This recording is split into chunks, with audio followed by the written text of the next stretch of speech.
Coming up on this week's show, Destiny 2's next major expansion, Lightfall, launches to a tepid response from fans. Sony's State of Play gives us the first real look at gameplay for Suicide Squad Kill the Justice League. Elden Ring finally announces its long-rumoured DLC expansion, and Wolong aims to be the next big Soulslike that you should be paying attention to.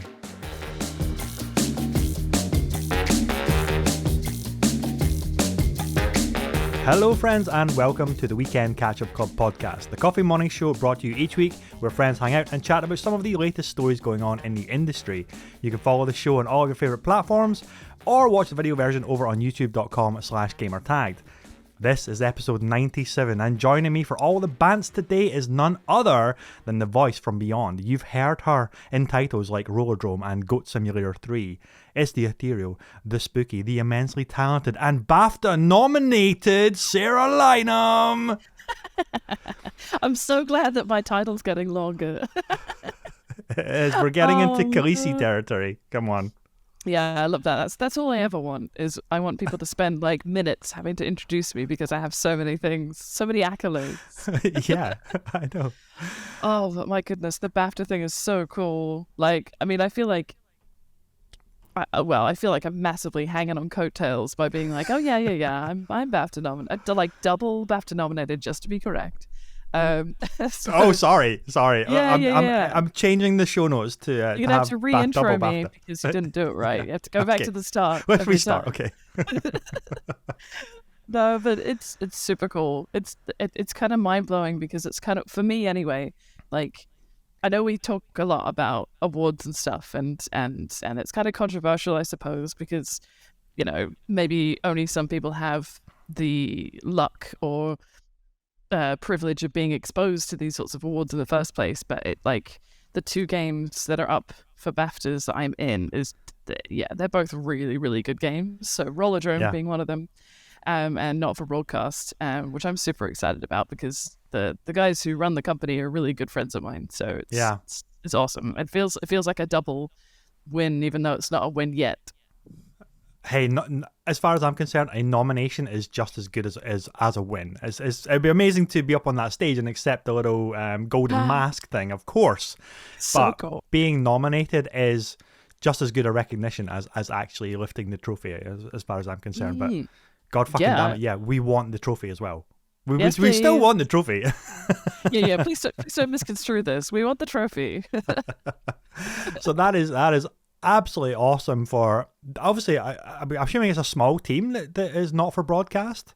Yeah, so there's 4 of them altogether, and so one of them came up with the original concept, and then they basically built it from there. It was a case of going, so we need someone who's really good at filming stuff, and so they brought in a friend of theirs who's really good with the cinematography side of things. Yeah, and then they needed someone who's slightly better with programming. They needed an additional writer, and then they needed a CEO to kind of make sure that like everything actually functioned. Creatives without a sort of structure, sometimes it doesn't it's not as successful if you don't have someone kind of cracking the whip from time to time. So that's the 4 of them, and they're all very, very talented in their own right. But I think it's one of those cases where it's just the right mix, and if it weren't for that perfect mix, you wouldn't have a BAFTA nominated game. Yeah, wow. I mean, they must be absolutely clicking their heels. That is incredible. And of course, the company, they keep with all the other nominees now as well. They get to hobnob and rub shoulders, put on the penguin suit or the monkey suit as they refer to it, with the tuxedos and or go crazy with maybe something different. I don't know. But that's going to be a wild night, and they must be just bouncing, like beaming. Are you getting to go to the awards ceremony or anything like that? I do really want to go, if purely because it would just be amazing to go anyway. But I don't know if I can get a ticket. So they give tickets out to obviously the nominees. I think they get. I mean, unfortunately, I think they only get 3 tickets. And considering it's a 4-man dev team. Oh no! Yeah, it's either going to be like a short straw scenario or someone actually buys their own ticket scenario, probably. Sneak somebody in, like under the jacket. Yeah. So I do like it, 2 people, like one person on top of the shoulders of someone else, and put them in a really long coat, and then you'll be fine. Yeah. Do you remember the Jimmy Kimmel skit or sketch, I should say, where Ben Affleck came on and he was carrying Matt Damon under his suit. It was like his harnessed. He was harnessed onto him. This is what we need to employ for sneaking people into the BAFTAs. So we know it's possible because we've seen it done. So yes, if you're a 6'4" giant of a man who can carry another man, it's entirely possible. Only Batman can do that. Let's be honest here. Yeah. It's a shame that none of them are Batman. But oh well, not everyone could be Batman. I know. And of course, let's just do a special shout out to the folks at Roll 7 because they've got obviously Rollerdrome, which you were a part of, which is amazing. I really like Rollerdrome. It's so addictive, fun. It's like sports but violence. It's so good. And they're also nominated again for Ollie Ollie World as well, which is huge for them. And that's pretty amazing for that team too. Super cool. It's so deserving. Like as a team, they were so lovely to work with, and I hope that I get to be involved in future projects. I had someone promise me at one point, so I'm going to hold them to it. Be like, hi, I'm here again. yeah, remember that thing you promised me? Well, I'm back. Give it to me. I've got that shit in writing. You got to do it. Quite right. You got to just be brutal and blunt and force your way into opportunities, right? That's the way it is. Yeah. That's exactly how to do it. So Sarah, this is episode 97. We're inching closer to the centenary. It's kind of crazy, I know. Yeah. But today's show, I think you and I are going to be geeking out a lot over two things in particular. So the rundown of topics are the Wolong Fallen Dynasty game from Team Ninja is actually finally out now. We delayed recording, whereas at that point we were just going to be talking about the second demo. But now the game's out and I've been playing the full game now, so we could probably talk a little bit about the full game and the demo for those who are maybe looking to check it out or interested in it. Is it brutal like a Soulsborne proper, or is it approachable? We'll get into the weeds of that. There was Sony's State of Play last week, which we haven't had a chance to talk about, so we're going to talk about that. And of course, a major centerpiece of that presentation was the Justice League Suicide Squad Kill the Justice League game from Rocksteady. 8 years in the making, and they did a big reveal, so we're going to talk about that. Destiny 2 Lightfall major expansion has finally launched, so I haven't had a look at that just yet, but I've been seeing some grumblings online, so we'll maybe talk a little bit about that. There was some news of the next Mortal Kombat is actually coming out this year. What? That seemed to come around very, very quickly. And the big one that Sarah's going to lose her marbles over is the Elden Ring expansion. Shadow of the Erdtree got literally shadow drop announced, really, on a Tuesday. Yeah, guys, it's happening. Here's the tweet. Here's the picture. Bye. What the hell? And so that's our show topics. So let's. I want to keep you on tenterhooks. I'm going to keep you waiting to talk about Elden Ring. So we'll push that further into the episode. But let's talk a little bit about ones that I'm not really familiar with, and it's probably Destiny 2 Lightfall. So we'll kick off with that. This expansion was touted as like a big moment, a big final check to the the Traveler story. I don't really know a lot about the lore, so I'm probably getting everything wrong here. And it was, I guess, like leaving the light behind and going into the next phase of Destiny. So as a Destiny fan originally, I played the first one like crazy. I played the second one when it launched like crazy, and then I dropped off very quickly, and I always meant to come back. I never came back for Forsaken. I always meant to. That was a big turning point for the game. I played a little bit of Beyond Light, but I did. Weirdly, I played all of the Witch Queen DLC, which came after Beyond Light, and the Witch Queen DLC was freaking fantastic. Like, really good writing, really good set pieces, really good campaign structure. And I thought, okay, Lightfall's coming out. It's going to be almost like a restart point for a lot of players to come back, and I was really looking forward to it. And I thought, okay, I'm ready. Can't afford the expansion just yet, but I will be looking forward to getting it and jumping in with my fellow Guardians. And then I was seeing a whole lot of stuff online as the Twitter does its usual thing, and the Metacritic does its usual thing of the campaign sucks, as seems to be the narrative line. And I was so disappointed because all of the trailers in the run-up to this was heavily geared toward, this is going to be a big like story beat moment, and we're going to be changing up everything. We're going to be changing a lot of the systems. We're going to change a lot of the mechanics. But the narrative side of it looked like it was going to be an absolute banger expansion campaign. And I just had a little look on Metacritic, which you should never do, audience. Never go to Metacritic for the consensus. And it looks like it's been review bombed on the user side too. It's now 2.4, which I think is a bit ridiculous. That's so. Wow. I think that's totally uncalled for. I mean, you can be disappointed in a game, but there's no need to drag the score down to 2, which is kind of crazy. But all of the more, I guess, reputable outlets are saying, yeah, the campaign is like super disappointing, but all the other stuff is amazing. All the changes that they've made up, the new systems and everything like that are really, really good. So I'm kind of like, oh, that's really disappointing, because I was really looking forward to a really strong story beat. And anyway, just to get your thoughts on Destiny, and are you a Destiny player, and where are you interested in Lightfall? So I have never played any of Destiny, although I watched this trailer for Lightfall, and I was like, oh, I recognize these voices. Like, one of the main things like I clocked onto was like, these are some super famous voices. Went and like looked on IMDb, and I was like, holy shit, there are some incredible names doing the voice acting in this series. Which like is enough for me to want to be like, I'm curious. I'm really curious. Yeah. And then I was talking to somebody about it, and they said, oh, well, the problem is you, like, in terms of the story, unless you, I guess, go and search for it somewhere like YouTube, it's all locked. You can't go and play any of the old stuff. And I was like, oh, that's kind of a turn off, which is a shame. But I I'm sure that like if I went and watched a whole bunch of videos, I could catch up and then just play this new.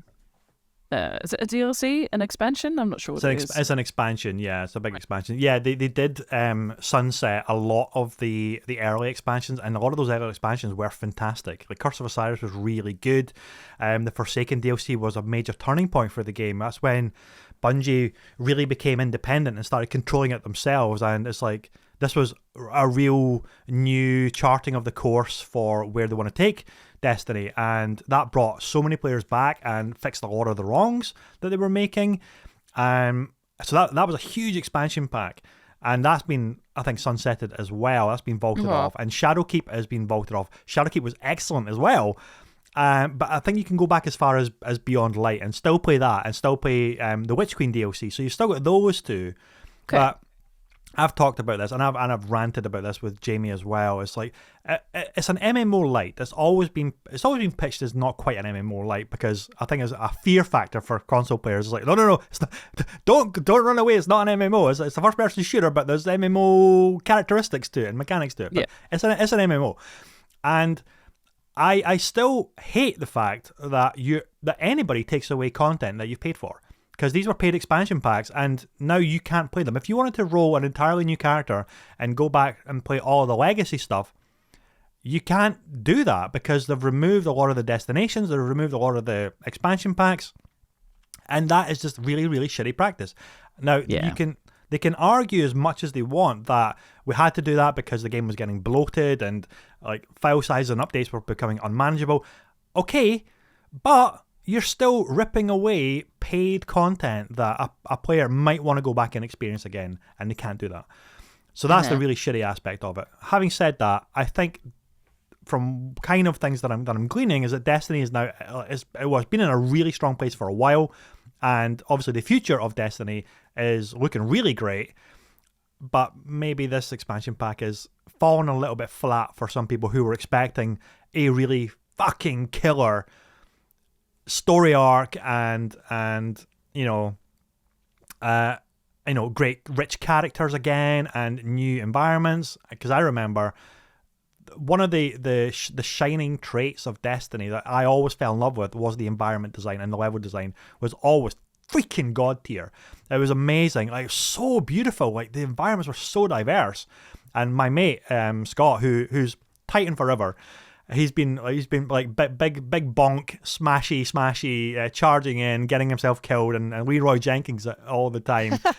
He was even saying, yeah, the new he hasn't finished it, but he's part of the way through it, and he said like even the new location is a little bit lackluster. And I think, oh God, man, seriously, like even at a minimum, I'd turn up for the locations and the level design and things like that. So again, I haven't played it. My knowledge of Destiny through and through is very limited, so maybe I'm a little bit wrong on a lot of these things. I probably am, to be fair. Let's be honest, I'm probably getting everything wrong, but I'm still going to jump in because the core shooting mechanics are so good, it's so tight and so much fun to play that I'm still going to play it.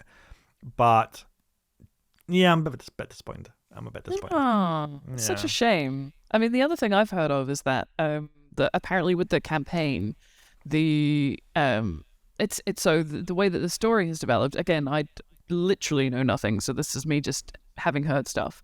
That the story sort of implies that this is like one of the worst things that could be happening in the universe, but some of the dialogue is kind of throwaway and quite casual in terms of the approach to it, which is a shame because it feels like it loses gravitas. But literally, this is just something I've heard, so I don't know whether that actually holds up. So it'd be really interesting to see what you think when you actually do get around to playing it, if you do.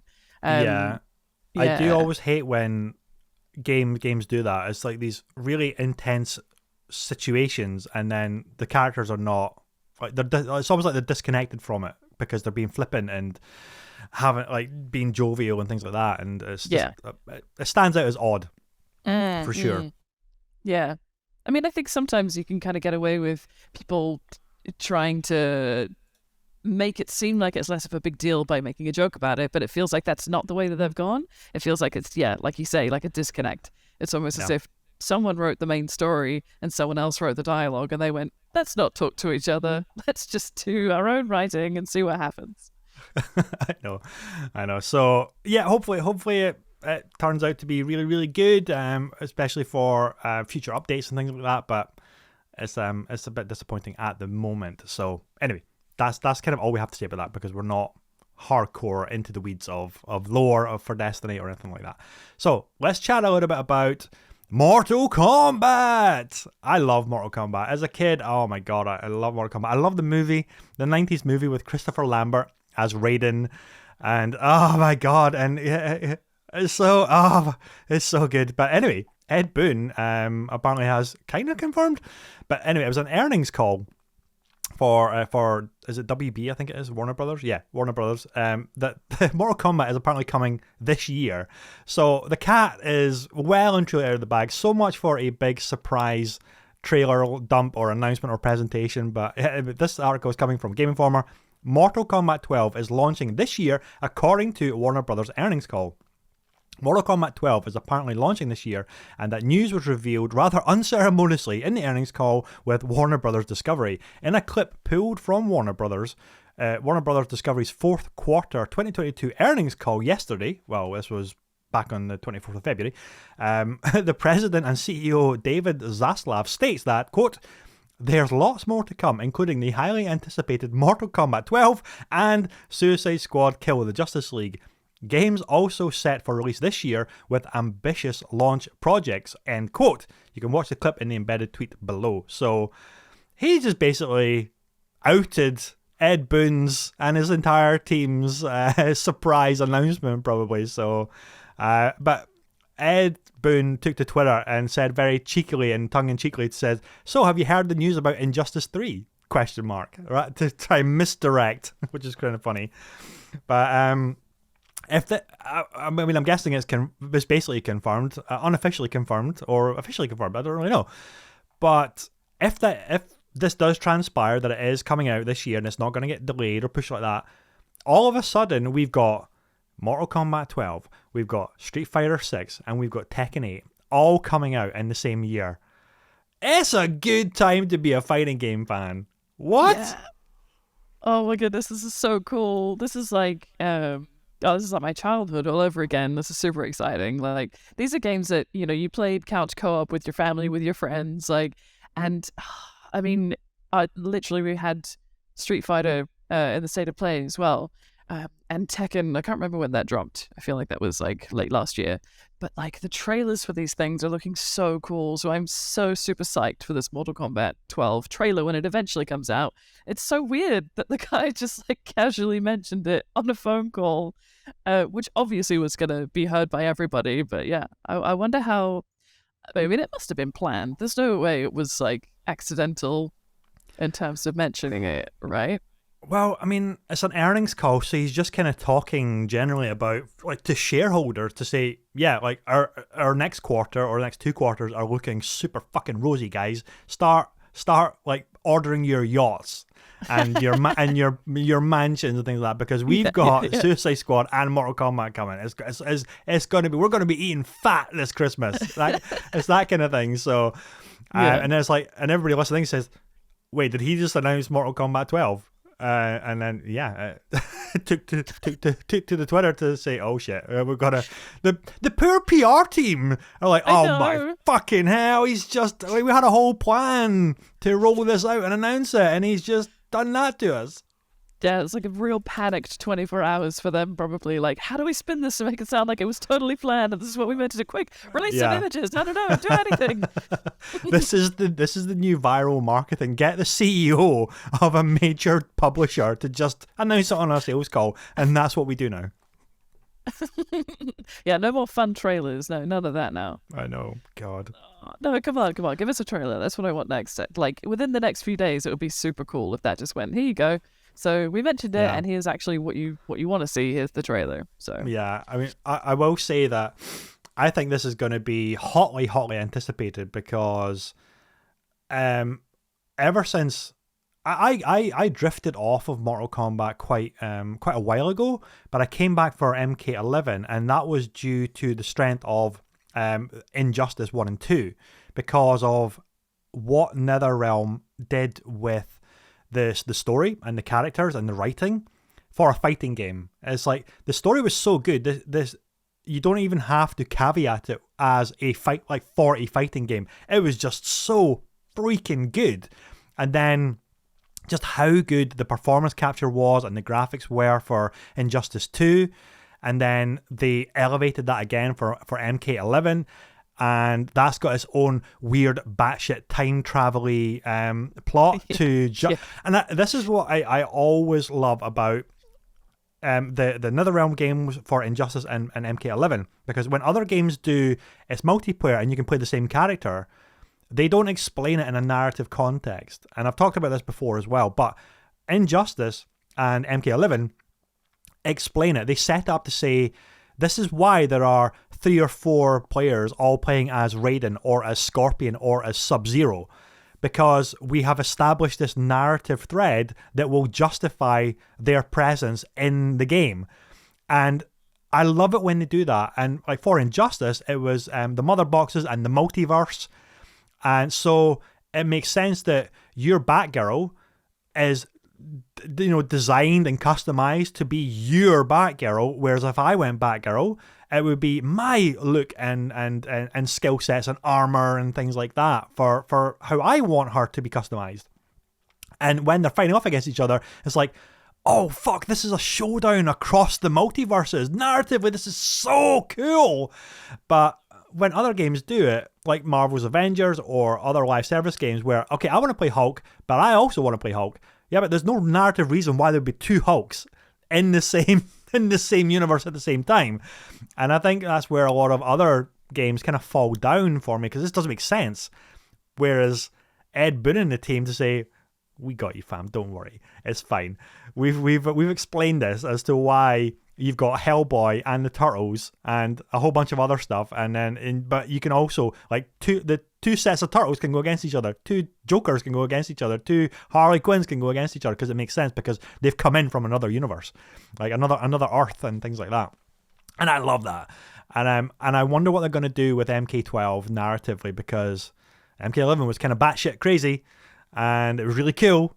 And I love the fact that Raiden became the bad guy, and then they had to go back in time and then get Raiden before he was evil and bring him into the future. And it's so time travel-y wild, and I love that shit. It was mad. It was totally crazy. I have to say that, like, much as I love like the story side of these games, I think the biggest thing for me is actually being able to kick the shit out of my friends, like or not sometimes. Cathartic. We've got to settle a dispute between each other. I'm going to rip your head off. Honestly, that's what we used to do when we were growing up. It was a case of if you were arguing over something, we'd be like, right, let's get Tekken out. Right, let's get Mortal Kombat out. To be fair, we didn't play as much Street Fighter. We tended to play that in an actual arcade. But like, it just feels it's so satisfying. The thing with Mortal Kombat, it's like the fatalities are just blah. So I'm so excited to see how crazy that becomes, how they build on that. Obviously, I want to see what sort of absolute nuts story they come up with as well. But yeah, I can't wait to.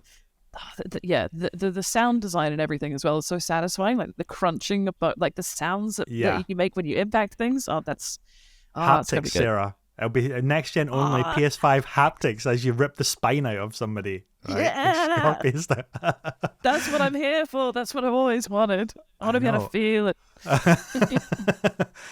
I mean, it raises a very interesting point. Is this going to be next gen only? Is it going to be supported? And if it's next gen only, what can they do with the presentation? Because they always go to town with the presentation, and like MK11.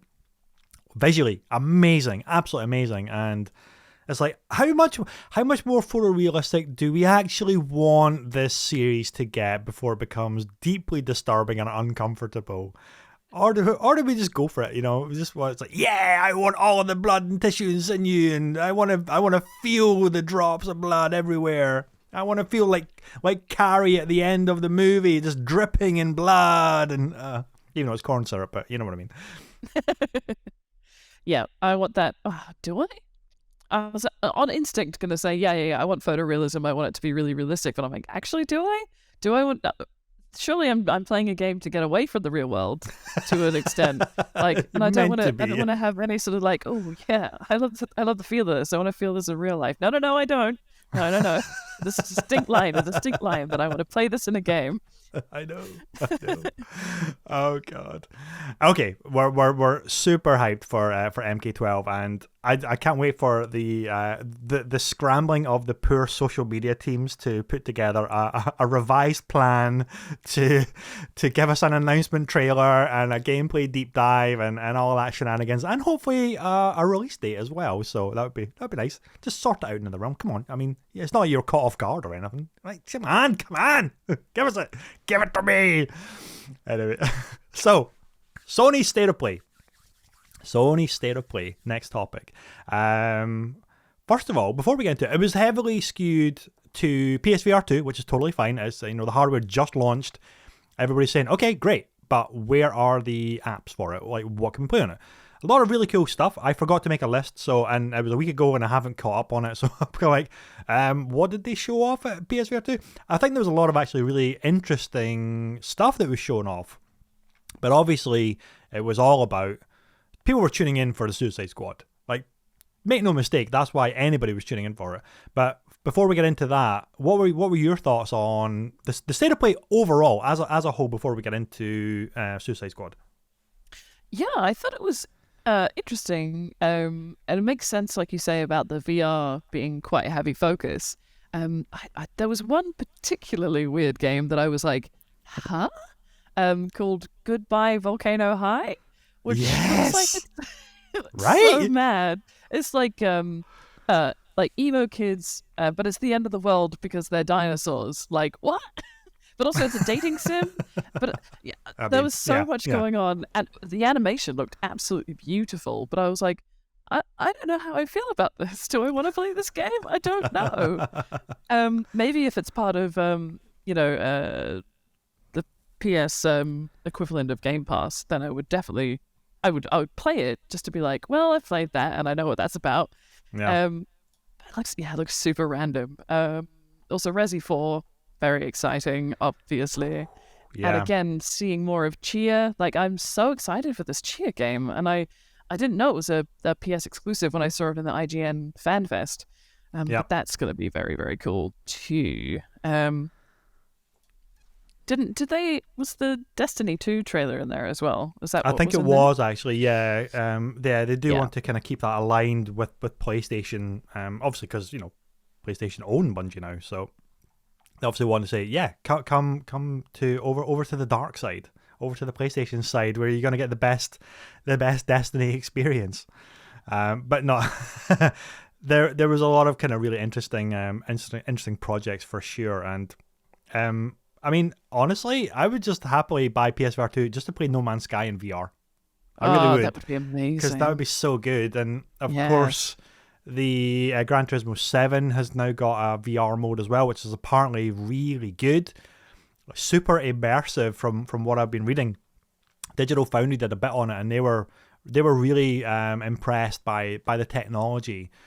And just how immersive like the cockpits and everything feel, and because it's got the head tracking and the eye tracking, it's like you're looking around, you're moving as you would be as you're driving a car, like you're looking into the bend to take the corner and things like that. It's just like a really good VR racing game, and I know if listeners and viewers they know VR probably well, especially on the PC side. There's maybe better examples of racing sims which have really great implementation of VR, but obviously this is the console space, and the fact that we have a premier racing game which has got actually a really, really great VR component to it is obviously fantastic for the hardware and for the tech. And if you are a gearhead, a complete petrol nut, then you're going to want to get your steering wheel together, you're going to want to get your VR headset and just block out the world entirely. Before it was just headphones, you could block out the world. Now you can just like literally shut out the world. Ready Player One that shit. Get the visor on and just lose yourself to Le Mans for 24 hours in real time. Just do that. And never wear a nappy or something, because you're going to forget to go to the bathroom, right? And so, so the best. Endurance racing is all about diapers and stuff, You didn't think the conversation was going to go that direction, did you? No, I didn't. I just remembered something about the VR that was mentioned in the showcase. What was it called? It was the one the roguelike one with the sort of voodoo style steampunk. Foglands. Yeah, that looks so cool. I was like, oh my goodness, this looks so rock and roll. Like the whole concept of being sent back into the world, sort of Hades-esque, like the world's going to be slightly different each time you play it, but it looks absolutely beautiful. And I was like, oh my god, I'm going to have to sell a kidney because I really need a VR too. That looks seriously good. I know. And I was like, when they were first talking about PSVR 2, it didn't feel like they had very many titles, which is why I think this is very clever to announce a bunch more VR titles. Because initially I was like, I don't think there's enough content for me to be interested in it. And even if I had like a previous VR system, it's not like you can play any of the old games on it, which was a shame. Yeah. But with all these new releases coming out, especially Foglands, which sounds very, very cool, and it being a probably PlayStation exclusive, I might just have to try and see what I can do about getting my hands on the VR 2. Oh, it'd be so cool. Oh, God. The price point is huge, though. Oh, my God. I want you to do the next podcast in VR. What kind of experience could That'd be great. Yeah. Like a full VR production. A special... Patreons only get a VR experience with us in their living room in VR. Oh, just there. That would be great. That should be episode 100. Can we pull it off? Probably not. Probably not. Probably not. Honestly, probably not. You're making this very difficult for me, Sarah. Stop it. I'm so sorry. Stop with your outland. I know you're BAFTA nominated now, but just get your ego in check, woman. I'm so sorry. It's what happens on a Saturday morning. Fucking divas. I swear to God, you get a little bit of attention and recognition, and then it's just like, yeah. You're gonna start. I'm away running. I'm like, right, it's VR. This is what's happening now. You're gonna start wanting an appearance fee for all future episodes. Jesus. Have you not seen my latest invoice? I've sent it through to you. So I will. I'm almost running out of toilet paper, so it will come in handy. Thank you. Oh, brutal but fair. Oh God. Anyway, so Suicide Squad was the big centerpiece of the state of play. Before I get into my ranty thoughts, okay, I'm gonna let you talk about it. Well, what did you think about the reveal and the deep dive gameplay footage and stuff like that of Suicide Squad Kill the Justice League? I mean, yeah, I'm probably going to play it. To be honest, I haven't been following it super closely, and to be honest, I don't even know if I can pinpoint why. I'm sure that. I'm sure that there'll be people out there that will enjoy it, and I'm really curious to hear what you're going to rant about. Yeah, I don't know. There's something about it for me that just hasn't grabbed me yet, and I don't. I wouldn't be able to pinpoint it. Maybe you're about to tell me. Yeah. Thanks to your reaction is pretty much what I was expecting. Is the fact that you can't say I am so fucking hyped for this game.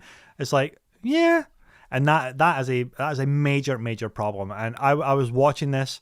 I was so looking forward to it. Because this is Rocksteady doing not just the Suicide Squad, but they're actually doing the wider DC characters of the Justice League as well. And there's the Brainiac storyline of brainwashing all of the Justice League, and like the whole premise sounds absolutely freaking amazing.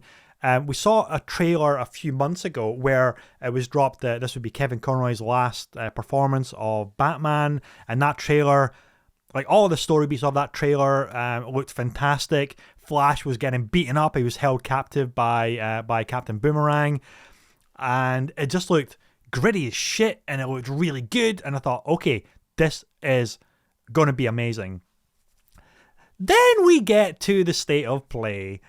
And honestly, I was watching the gameplay footage. Okay, yes, it's beautiful. Yes, the graphics and the detail of animation is probably going to be off the charts. It looks really, really good. However, they have made it a live service game, a game as a service, and they've made it a looter shooter, and there's a battle pass, and there's character skins, and it is just another fucking Marvel's Avengers. And that's what I'm looking at. It's just another Marvel's Avengers, and I am so disappointed that this is the route that they're going down, because it is not what I expected from Rocksteady. Rocksteady made the fucking Arkham games, which made superhero games relevant again, made them and showed that they can be amazing single player, narrative heavy, rich games, doing justice to these characters in this world with Arkham Asylum, Arkham Knight, Arkham City. And it's been 8 years, and we're getting a game as a service. And I'm gutted. I am so gutted about that.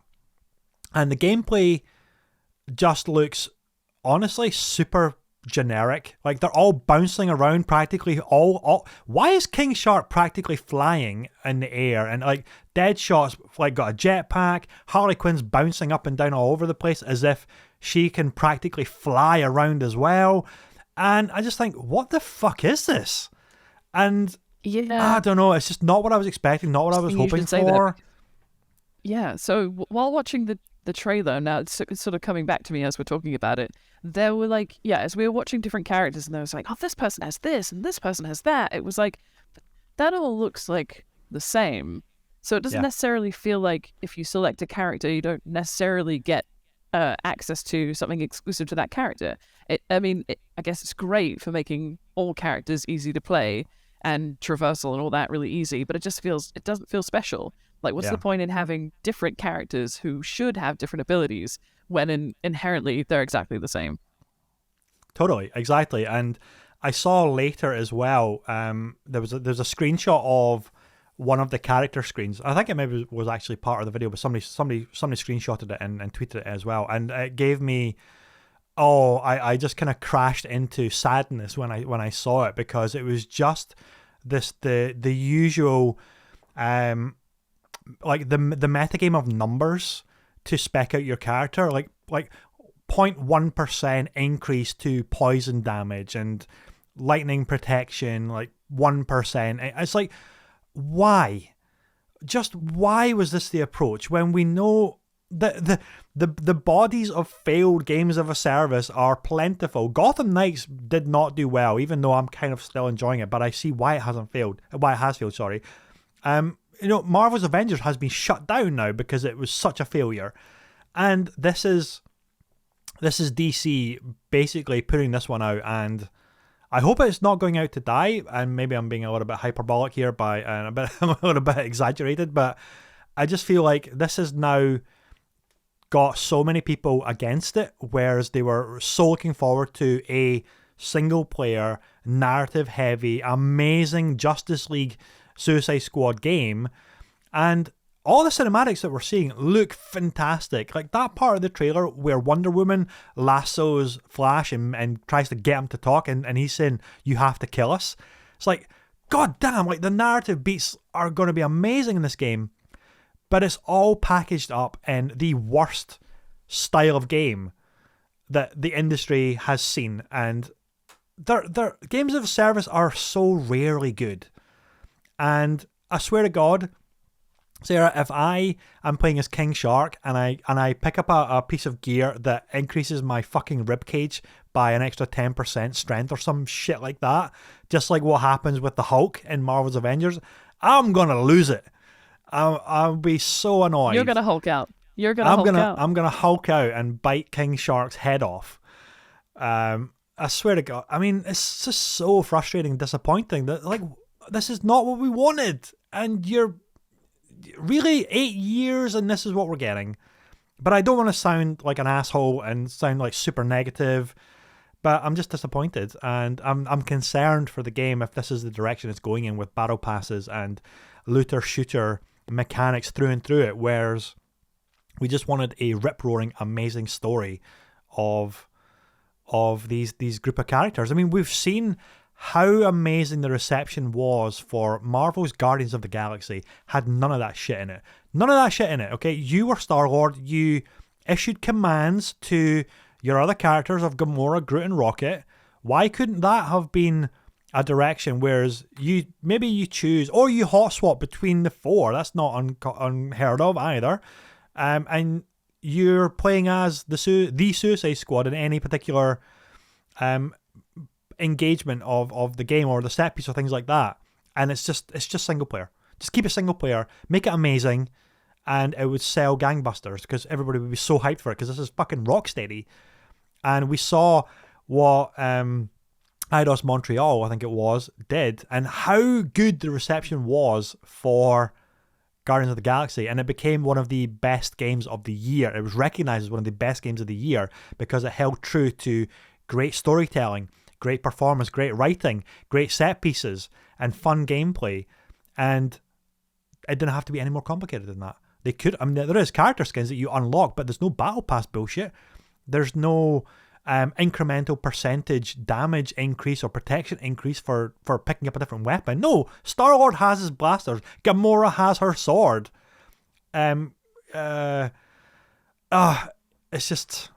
just I'm disappointed. And I'm worried for it, you know? Yeah, I can feel that. And I know you say you don't want to be an asshole, but also, like, just be an asshole. Like, if the whole thing is, like, it feels like we're getting promised something that then gets kind of marred by a strange choice of presentation. Like, yeah, I don't see why you wouldn't take a leaf from an example that you see is actually successful. Or maybe that's what they're trying to do. Maybe they're trying to be a little bit Fortnite. That was the other thing that I thought when I was watching the gameplay. God, I was like, oh, it feels a little bit Fortnite-y. Yeah. And I don't know how I feel about that, because that's not what I expected at all. Well, you know there's going to be a crossover time with the Justice League characters, the Suicide Squad characters appearing in Fortnite. Of course there is. I mean, are they hard up for cash? Are they trying to get people to... Is this why they want the battle pass? Because... I don't know. It just seems like a weird choice, and it seems really disappointing. And yeah, the more I think about it, I've just been like, the story looks, the cinematic, the very first one that we saw with like the terrifying Batman in it was just like amazing. Yeah. But then, I felt like everything else since then, I've been a bit like, wait, what is this? I don't know about this. So it's, this conversation has definitely brought it to light. Yeah, it makes me think that has this been mandated from executives to say, you got to do a game as a service, because Marvel did a game as a service and you're in production either before them or at the same time, and Marvel's come and gone. It's a smoking corpse, just like the snap where Thanos turns it to ash. That's Marvel's Avengers right now, and I just wonder, it's like, okay, we're too far deep into this. We have to see it through, and we can't change it now. It's like it's too late. We're like 5 or 6 years into development, and this was the wrong decision, but it's too late. We can't change it now. We've got another couple of years of development to just do it as the best we can. Yeah. I really hope that, I mean, is there not some way that they can make the Battle Pass element of it a smaller element, so it's maybe not imperative to actually having a good time and accessing everything you want from the game? But I feel like the answer is probably... I mean, maybe this is all just knee-jerk reaction stuff from what people are seeing, where we don't actually know how intrusive a lot of these systems are for the final game. But if a knee-jerk reaction is this bad and this concerning, it doesn't usually bode well for the final product, because they can't just rip it out, because mechanics and systems are built around this stuff, so you can't just easily change it that quickly. Anyway, it could take a really long time if they do decide to overhaul things like that. But I mean, I'm hoping that at least the story will be absolutely amazing, and we'll have that aspect of it. But I don't ever go into a superhero game like these wanting to play the meta game of stat building. There's games that do that very, very well. Like, Soulsborns do it, and we love that when we're juggling. Should we do a strength build, a quality build, an arcane or blood tinge build if it's Bloodborne? That's fine, and it's fine for Destiny as well. It's even fine for the Division. I was thinking about this as well. It's like, yeah, the two best that are still kind of going strong. Destiny's still going strong, but Division has kind of fallen off. It needs Division 3 now. We're ready for Division 3. I think those work so well and have been successful because it's a brand new character that you're creating. It's not an established character that you think, well, why do I need to have an extra 2% on my bat utility belt?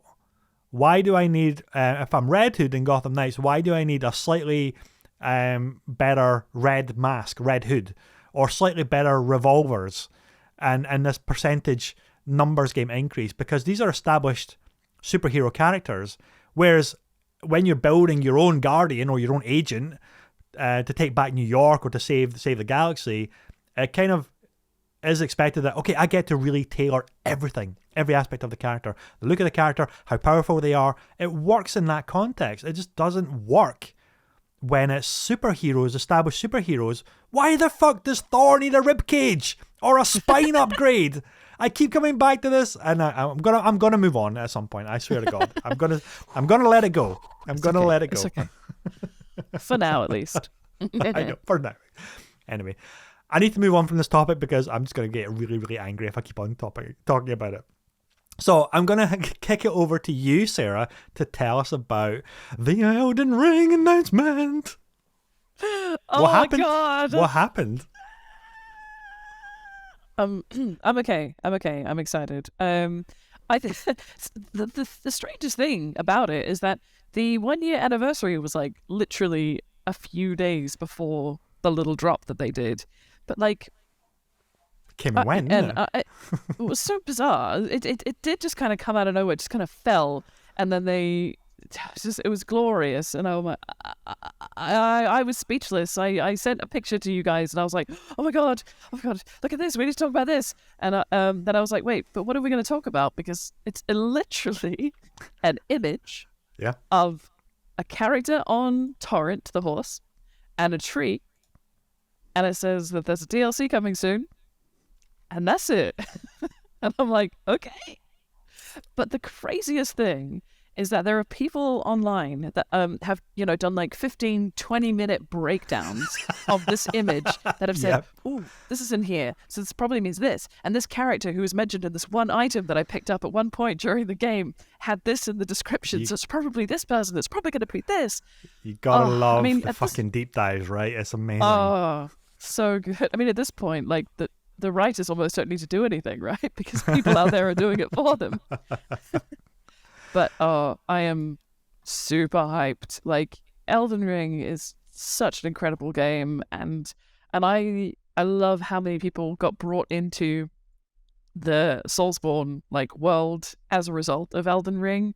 I have so many more friends that are kind of in that circle, and I've been like, right, well, now you've played this, come and play this with me, and it's been a really nice kind of like building of that, that community, which is very, very cool. And all the DLC stuff for previous games of this type have always been so excruciatingly difficult and wonderful. It's gonna be very, very cool. I have super high expectations, of course, which is dangerous, but I think we'll be okay. I think we'll be all right. Yeah. I'm really tempted to. Do you think it's going to be like a big new landmass or something? Like, what do you think it's actually going to give us? Yeah, I do think so. I think it will be, because they're really good at that sort of thing, accessing essentially an entire new, maybe not continent, maybe like a small island, or maybe I'm trying to picture the map, as it were, and see if there's any like potential. You know how it's kind of got clouds around the outside of it. Maybe there's going to be some reveal from within the clouds where you can access another island, or maybe there'll be more than that. There might be additional DLC. Oh my god, if there's additional DLCs, that'd be really cool. They're going to Tears of the Kingdom this shit and transport you to a land in the sky, like up into the clouds. Imagine. That would be great. I'd be here for that. To be fair, I feel like almost no matter what they do, it's going to be really, really good, because the game itself was so phenomenally good. Yeah. I think what'd be really interesting is to see whether or not what they've developed has been as a result of people playing the game, or if they always had this planned as part of the story. Sure. It'd be really interesting to see how like integrated it is, or if it's quite separate and kind of becomes its own thing. So yeah, I just want a release date now, but the thing is, they haven't promised anything. They've just said, we're going to give you a DLC. Yeah, exactly. Yeah, it could be next year. It could be this year. It could be next year. We just don't know exactly. But I love seeing the speculation, trailer, and I want my release date. That's what I want.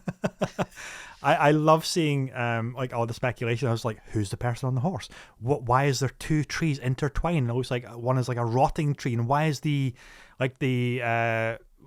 what's the gold stuff called? Like the ember stuff coming out of the tree. It looks like it's leaking, like it's bleeding, and oh my god, what does it mean? What does it all mean, Sarah?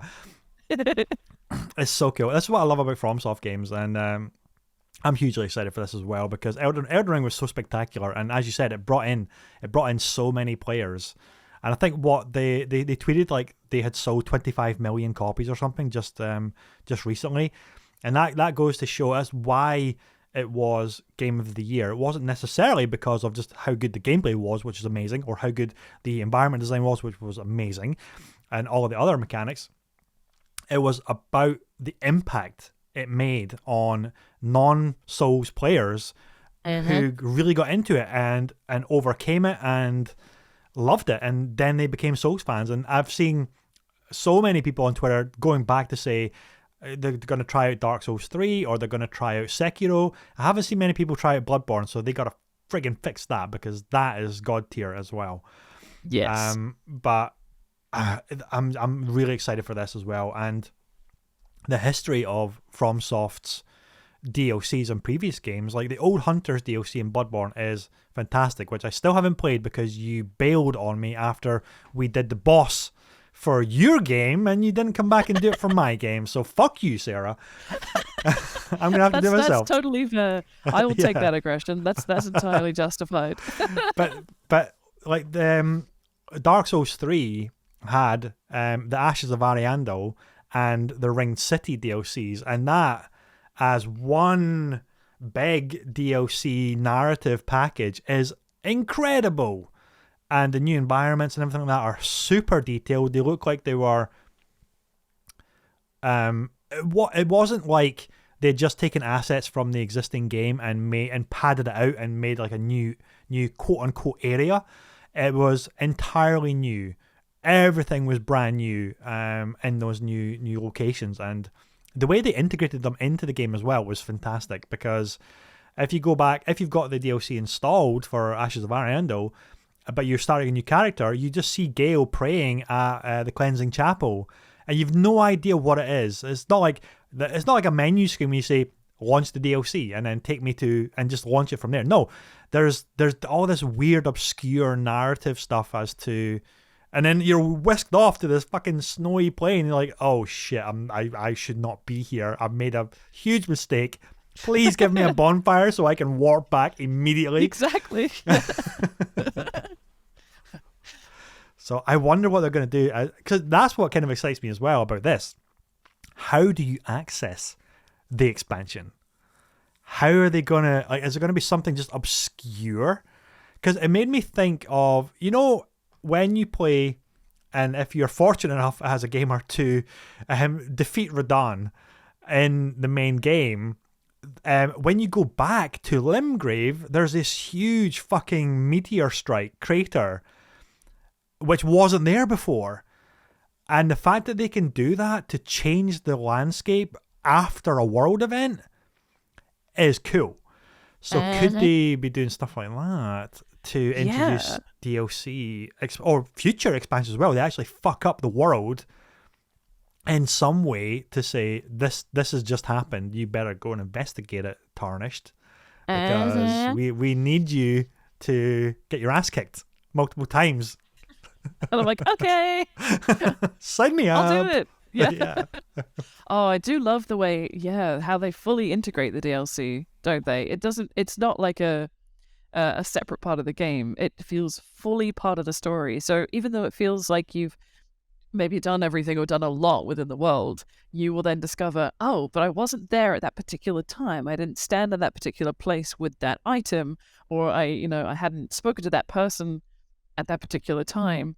And it's so clever the way they do that. It makes it feel like it at times when there's like DLC that I didn't know was DLC because I was playing the game, and someone said, oh, I was playing with people, and they said, oh, go talk to this person, or make sure you empty out this area of bad guys and then go stand on the road and you'll get picked up by this cart, and I'm like, what? I don't understand. And they're like, it's fine, just touch the bonfire or touch the side of grace and then get out of there.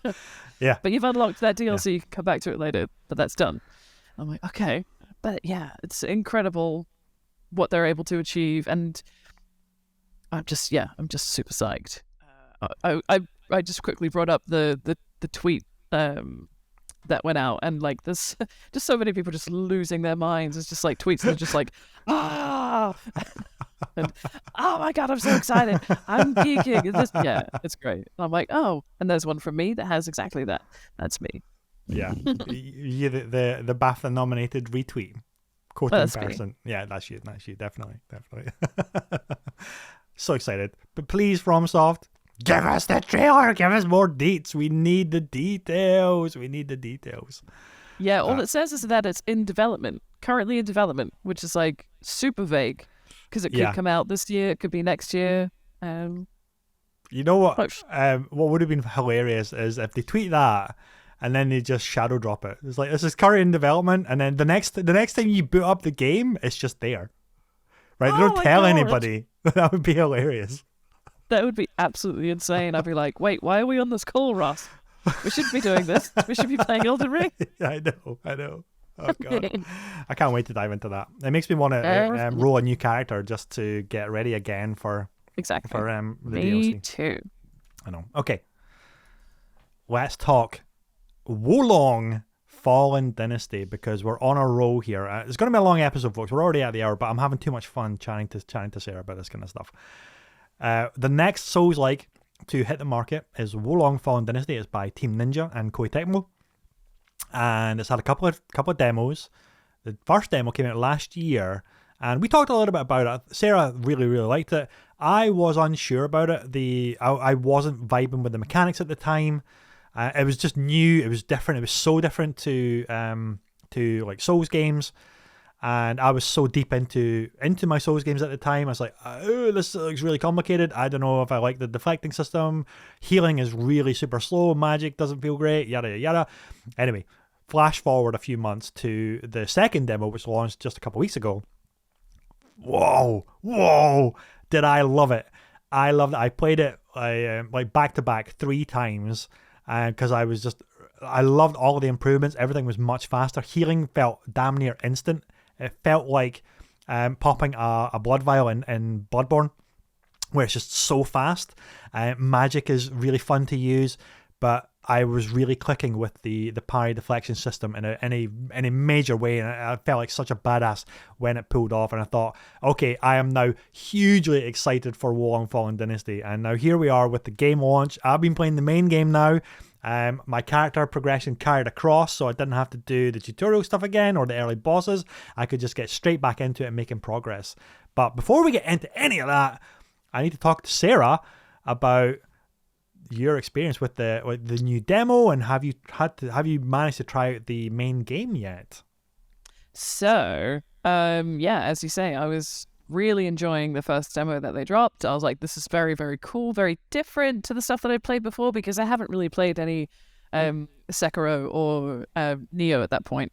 And I was like, this is cool. This is challenging in a different way, because for me, anyway, games like God of War and Elden Ring and other Soulsborne that I played, it's all about dodging, occasionally using the parry, but like for the most part, it's roll your character gently out of the way all the time. And so it felt really strange to kind of not use that instinct and having to relearn and not treat it the same way as those games. Yeah. So, but I totally agree with you that when the second demo came out, it felt kind of like they'd gone, oh, we heard you. We heard what you sort of had in terms of feedback for the first demo. We've made this slicker. We've made this feel more badass. We've made everything feel so much more satisfying when you succeed as well. And I just think that I don't know what they've done specifically. If I were to like sort of play them back to back, it would be maybe more obvious. But I just felt like, yeah, the second demo was incredible compared to the first one. And we got some story peppered in, and that was really interesting as well. I did the same thing as you, Ross. I played it with Chinese VA with English subtitles, which was very cool.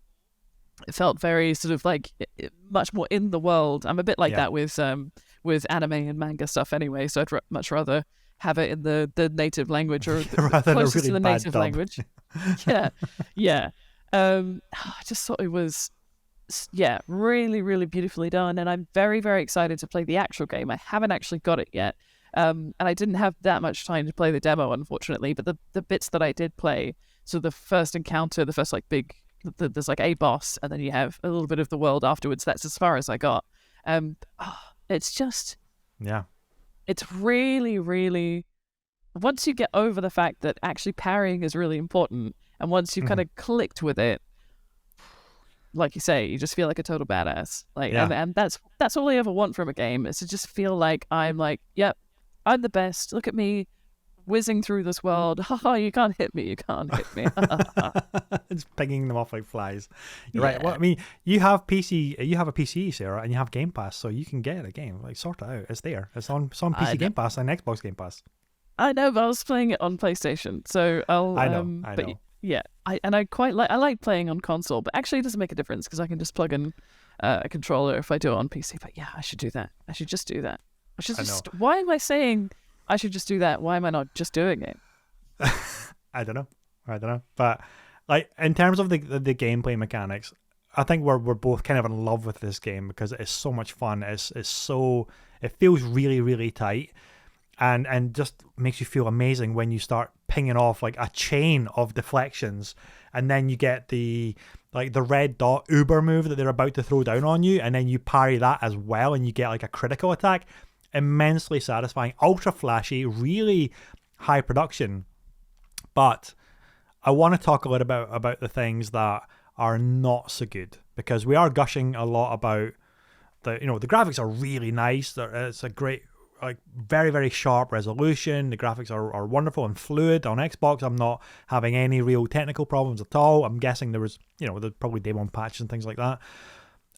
So on a technical level, it's really solid. But I will say that I am finding a lot of the environments a little bit lackluster. And that is I think it is a commonality with Team Ninja games. It was the same with Neo, and they weren't obviously the strongest environments, but they always nail the gameplay, which is fantastic, and that's why I'm continuing to play it, because it's like the bosses are incredibly well designed, and it's just epic. It's that epic badass feeling. But I started Bloodborne again because I love that game. I've been playing through it. I was playing through it in the run up to Wolong because I was so hyped for Wolong. I wanted to go back and play some other Soulslike. So I jumped into Bloodborne because it's been a minute since I played through Bloodborne again, and this is the separator between FromSoft games and everyone else. Okay, nobody else comes close with FromSoft's world building and their environment design and their level design. It's just on another level, and it makes me lament the fact that had Wolong given you these amazingly detailed environments with the intricacy of like a FromSoft game, like a Bloodborne, like a Dark Souls 3, and to a degree Elden Ring, whilst it's much kind of bigger and grandiose, Wolong would have been an instant classic, bona fide instant classic must-play game. And I still think it is a must-play game, but it's less about its environment and level design, because it's more about the combat and the fun and the maybe a little bit of lacking of enemy variety and things like that. And it's more kind of and this is the thing as well, because it's grounded in history of the Three Houses, the romance of the Three Houses. I guess you can't really go totally untethered nuts with level design and environment design, which is a shame. Which is a real shame, because maybe whatever Team Ninja do next, or Wolong 2, which is not based on history or lore or myth or whatever, they just go absolutely crazy, untethered. Let your imagination run riot. Or maybe they take this system for Wolong and put it into Neo 3. Who knows? And they can just go crazy with it.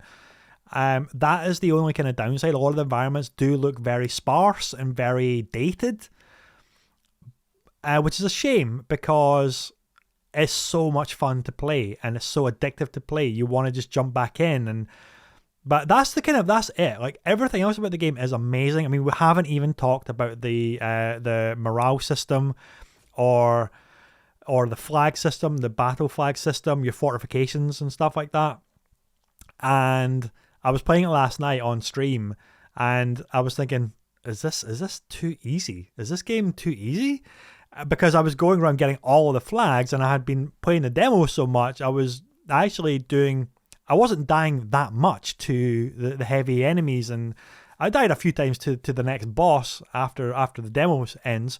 There's a new area and there's a new boss, and I died a few times to that. Stupidly, there was no reason why I was dying other than just me being stupid. But then I did take the boss down. But I was thinking, whoa, this is way easier than any FromSoft game.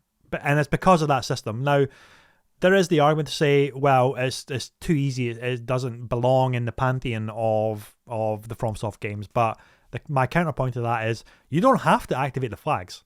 You really don't. You can go in massively underpowered to a boss. Like, the boss in this one was level 26. I got all the flags, and I was 25, and I was comfortable. But I made a few stupid mistakes, and then I got killed multiple times, and that's to be expected. You could go in at like level 15, and he's 25, and he will fuck you up, like, in a big proper way. So if you really do want that challenge, you've got that there. You just don't have to activate all the flags. And I like that system, because if this is an entry point for a lot of people, then they've got that ability to just grind their morale rank, which is like a arena specific. It's not your overall rank, and that's where the complexities come in with maybe the leveling system in this game. But I really like that, because you've got your main level, which is where you're dunking the points into to build those stats.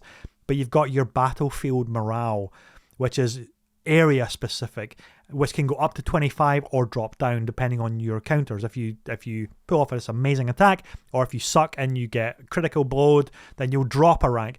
But you can control that, and I really love that as an addition to the Souls-like genre of game mechanics, and I think that's really powerful for new players, once they get their head around some of the complexities, that's going to allow a lot of players to make it much easier an encounter, or really, really difficult, and until the point where it all clicks together and you're just like what we're doing. We're just like dinging these blades left and right, ding ding, like all around the place, and it's doing this amazing like backflip counters and unleashing your martial arts moves or your heavy spirit attacks, and then throwing down with some magic spells. It's like the build variety and the combat variety is huge. There's tons of weapons. There's tons of fashion souls opportunities as well, which was what we like.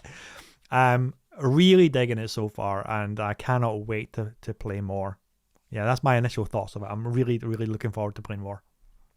Oh, I love that. It really makes me want to play it as well. Like, obviously, I already wanted to play it from the second demo, but it's hearing you talk about it, it's a shame about the landscape, the sort of world building side of it. But it's, I mean, when I think about Bloodborne, like the intricacies and the detail of those levels, and the way they sort of loop back on themselves, and they just feel like you're just literally walking around a city that's full of monsters. Like, it's stunning. You can turn a corner and then you get a vista, this amazing kind of stunning, like, panoramic view of the next area you're going to. Like, it's kind of, it almost seems unfair to compare it to something like that. It does. And but also, the environments are not bad. Let me be clear. The environments in Wolong, they're not bad.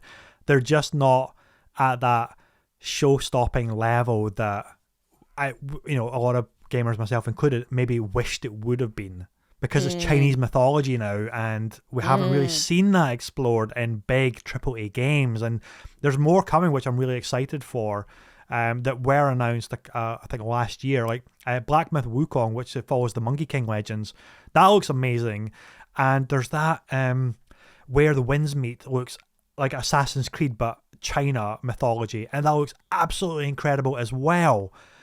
And I just wish that there was more of that artistic gravitas, like those moments of just saying, wow, I just want to sit here and look at the vista for a while. Like that first moment in Dark Souls 3 where you come up the stairs after beating the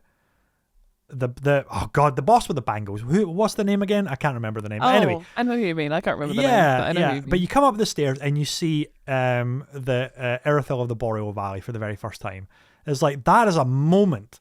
That is a absolutely incredibly this awe-inspiring moment of level design and artistic direction. And I was going through the intricate little environments or arenas. They're more kind of arenas in Wolong. I'm thinking, this is really cool. I can see pathways. I wonder how they connect. But there's not that dense craft of just populating the environment with stuff. Like when you go to a graveyard in Bloodborne, there's broken headstones, there's stuff, it's just packed with detail, and you're thinking, damn, this environment is so tightly crafted and everything is there for a reason, whereas it feels just a bit too barren in Wolong at the moment. So I don't know if that's going to change, but then I came around a corner and there was this kind of like central island thing. There's water all around, there's a waterfall, and there was these kind of almost floral fish-like creatures that were just there to attack. And I'm thinking, fuck, that's cool. That's really cool. But the whole game isn't like that. The whole environment isn't like that kind of craft. So, but I mean, I'm having so much time just with the combat and the different builds and exploring the different phases, like the elemental phases, and how you rock paper scissors, that kind of stuff with the combat, how that all works. It's like, it's an easy recommend. Like if you're even vaguely interested in really great action games, go check it out, because it's a lot of fun, and the flexibility to play how you want to play is there, which is hugely exciting for another entry in the Souls-like genre. So more of this, please. Team Ninja, commission a sequel pronto. Anyway, is that our show, Sarah? Is that a wrap? Oh my goodness, I think it might be. I think it might be. Gosh. Well, folks, thank you so much for tuning in. This has been episode 93 7 of the Weekend Catch-Up Club podcast. Wherever you are consuming our content, I hope you're enjoying it, and thank you so much for your support. Until next time, folks, happy gaming, and we'll see you next week. Bye-bye.